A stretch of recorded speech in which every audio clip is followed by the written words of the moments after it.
આ તરફ ભાવનગરમાં ફર્નિચરની દુકાનમાં થઈ ગઈ છે મારામારી। ગત મોડી રાત્રે દિવાનપરામાં આવેલ ફર્નિચરની દુકાનમાં ગ્રાહક અને દુકાન માલિક વચ્ચે મારામારી થઈ હતી। મહત્વનું છે કે ફર્નિચર બદલાવા બાબતે બોલાચાલી બાદ મામલો મારામારી સુધી પહોંચ્યો હતો। ગ્રાહક મયુરસિંહ સહિત બીજા અન્ય ઇસમો દ્વારા દુકાન માલિક ઉપર હુમલો કરાયાનો આક્ષેપ વેપારીએ કર્યો છે।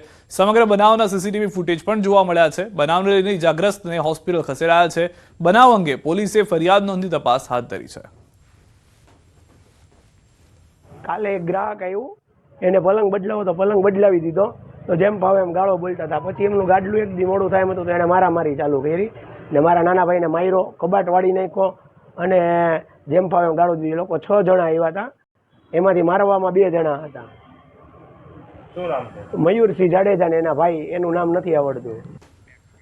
સુરેન્દ્રનગર સાણંદના ઉદ્યોગપતિને તાંત્રિક વિધિના નામે મોતને ઘાટ ઉતારી લૂંટ કરવાનો પ્લાન બનાવનાર તાંત્રિકને પોલીસે ઝડપી લીધો છે। વઢવાણના તાંત્રિક ભુવાને લઈને સાણંદ પોલીસે વઢવાણમાં તપાસ હાથ ધરી। 1ના 4 ગણા કરવાની લાલચ આપી તાંત્રિક ભુવા નવલસિંહ ચાવડાએ કારસો રચ્યો હતો। સાણંદ પોલીસે તાંત્રિક ભુવા નવલસિંહને સાથે રાખી વઢવાણ ખાતે આવેલા તેના ઘર અને માતાજીના મઢમાં ઝીણવટભરી તપાસ હાથ ધરી હતી। અગાઉ સુરેન્દ્રનગરનો એક પરિવાર આ જ ભુવાની તાંત્રિક વિધિનો ભોગ બન્યા બાદ પરિવારે સામૂહિક આત્મહત્યા કરી હતી। ભુવાના ઘરમાં તપાસ માટે પોલીસ લાવતા લોકોના ટોળા વળ્યા હતા।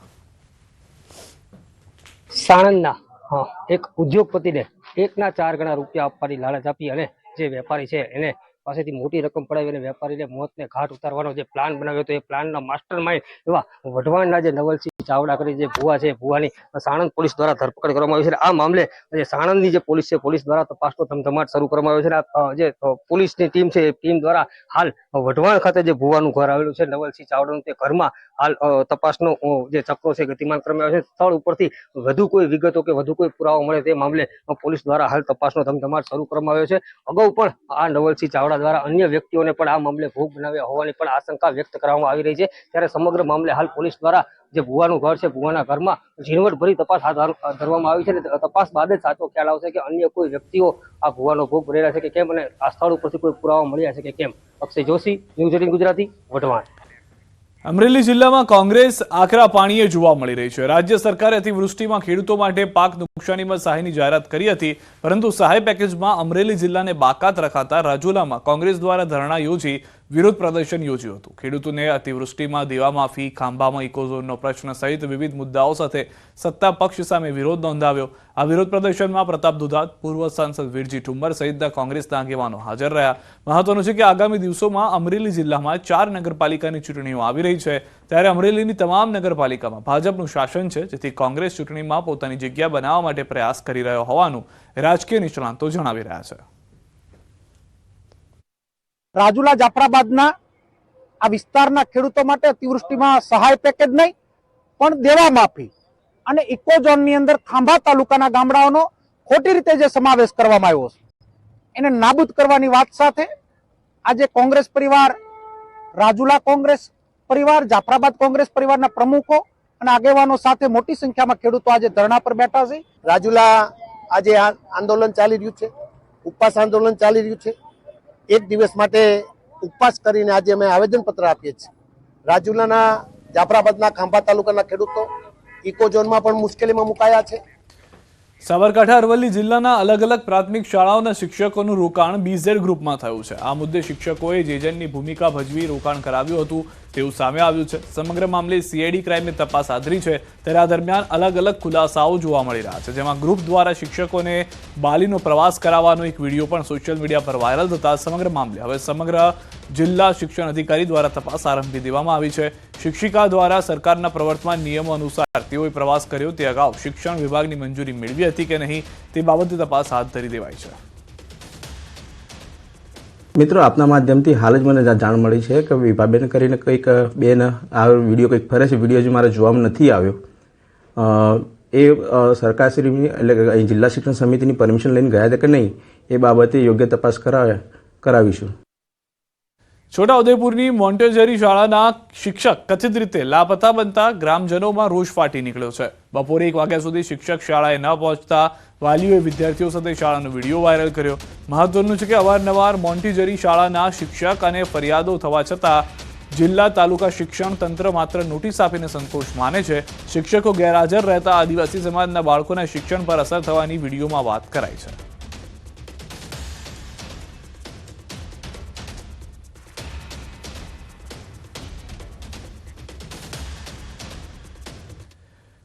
કાળિયા ઠાકોરના ભક્તની અનોખી ભક્તિ જોવા મળી. દ્વારકાધીશનો ભક્ત રાજસ્થાનના બીકાનેરથી દ્વારકા સુધી દંડવત યાત્રાએ નીકળ્યો છે.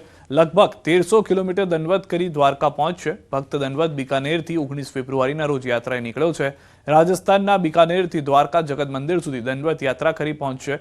દ્વારકાધીશના પરમ ભક્ત પોતાની મનોકામના પૂર્ણ કરવા દંડવત યાત્રા કરી દ્વારકાધીશના દર્શને નીકળ્યા. 19 फरवरी 2024 से मैं दंडवत यात्रा पर निकला, तो करीबन 1315 किलोमीटर मेरी यात्रा के हिसाब से 1315 किलोमीटर मैंने दंडवत यात्रा की है और अभी 51 किलोमीटर ये रेंगते हुए यात्रा कर रहा हूँ. मेरी मनोकामना लेकर जा रहा हूँ. ડાંગ જિલ્લામાં આજે સવારથી કાળા ડિબાંગ વાદળો બાદ ઝરમર વરસાદ વરસ્યો. કમોસમી વરસાદ પડતા વાતાવરણમાં ઠંડીનું પ્રમાણ વધી ગયું. સાપુતારા સહિતના તળેટીના વિસ્તારના વાતાવરણમાં બદલાતા વાદળો ઘેરાયેલા જોવા મળ્યા. કમોસમી વરસાદ પડતા ખેડૂતોને શિયાળુ પાકને નુકસાન થવાની સંભાવના વધી. સર્વત્ર પાણીની રેલમછેલ. દ્રશ્યો આપ જોઈ રહ્યા છો ડાંગમાં પણ જે રીતે નવસારીમાં વરસાદ હતો તેવી રીતે ડાંગમાં પણ વરસાદ જોવા મળ્યો છે. હાલમાં આગાહી હતી તે પ્રમાણે રાજ્યના દક્ષિણ ભાગના અનેક વિસ્તારોમાં વરસાદ થઈ શકે છે. કેટલાક મધ્ય ગુજરાત સુધીના વિસ્તારોમાં પણ ઝાપટા થઈ શકે તેવી આગાહી કરવામાં આવી હતી. તો સવારથી કાળા ડિબાંગ વાદળો ઘેરાયેલા હતા અને ત્યારબાદ સાપુતારા અને તળેટી વિસ્તારમાં વરસાદ વરસ્યો હોવાની જાણકારી મળી રહી છે. જે અસર હતી તે સાયક્લોનને લઈને ફિંગલ વાવાઝોડું કે જે પસાર થઈને ગયું અને અરબ સાગરમાં છે હાલમાં, તેના વાદળો કારણે આ વરસાદ થશે તેવું અનુમાન કરવામાં આવ્યું હતું અને તે પ્રમાણેની પરિસ્થિતિ હાલમાં જોવા મળી રહી છે. જે ભેજવાળા વાદળો છે તે દક્ષિણ ગુજરાતના કેટલાક વિસ્તારોમાં વરસશે.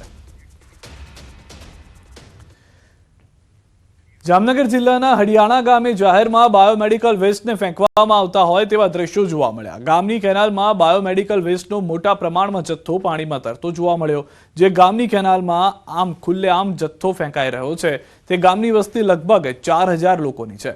અહીં ખુલ્લેઆમ જથ્થો ફેંકીને ગામના લોકોના આરોગ્ય સાથે ચેડા થઈ રહ્યા છે. પરંતુ અહીં સવાલ એ છે કે આ જથ્થો અહીં ફેંકી કોણ રહ્યું છે? શું આ બાબતની તંત્રને જાણ નથી? આવા લોકો સામે કાર્યવાહી થશે કે કેમ તેવા અનેક સવાલો ઉઠી રહ્યા છે. જામનગર જિલ્લાના જોડિયા પંથકમાં આવેલા હડિયાણા ગામે જાહેરમાં બાયોમેડિકલ વેસ્ટનો નિકાલ થતો હોય તેવું સામે આવ્યું છે. ત્યારે ન્યૂઝ 18 હડિયાણા ગામે પહોંચ્યું છે અને અહીં પાણીના વોકડામાં જે પ્રકારની પરિસ્થિતિ છે, જાહેરમાં બાયોમેડિકલ વેસ્ટનો નિકાલ થતો અહીં જોઈ શકાય છે. હું સીધા જ દ્રશ્યો દેખાડવા માંગીશ કે અહીં જે પાણીના પ્રવાહની અંદર જે બાયોમેડિકલ વેસ્ટ કહી શકાય, જે લોકોને બાટલા ચડાવવામાં આવતો હોય છે, આ બાટલાઓ, ખાલી બાટલાઓ, આ ઉપરાંત ઇન્જેક્શન અને અન્ય જે સિરીઝ છે, આ ઉપરાંત જે દવાના રેપરો છે એ પણ જોઈ શકાય છે. આ અંગે પ્રદૂષણ નિયંત્રણ બોર્ડની કચેરી દ્વારા પણ કોઈ પણ જાતને દરકાર ન લેવાતી હોય, જેને લઈને લોકોના આરોગ્ય સાથે અહીં ચેડા થતા દ્રશ્યો સામે આવી રહ્યા છે. ત્યારે જવાબદારો સામે પગલાં લેવાશે કે શું? અહીં આ બાયોમેડિકલ વેસ્ટનો નિકાલ કોણ કરી જાય છે તેની પણ તપાસ થવી જોઈએ અને એ અંગે પગલાં પણ લેવાવા જોઈએ. કેમેરામેન મનસુખ રામોલિયાની સાથે કિંજલ કારસરિયા, ન્યૂઝ 18 ગુજરાતી, હડિયાણા, જોડિયા, જામનગર. સમાચારમાં અત્યારે બસ આટલું. દેશ પ્રદેશની તમામ ખબરો માટે આપ જોડાયેલા રહો ગુજરાતની number 1 news channel news 18 Gujarati સાથે.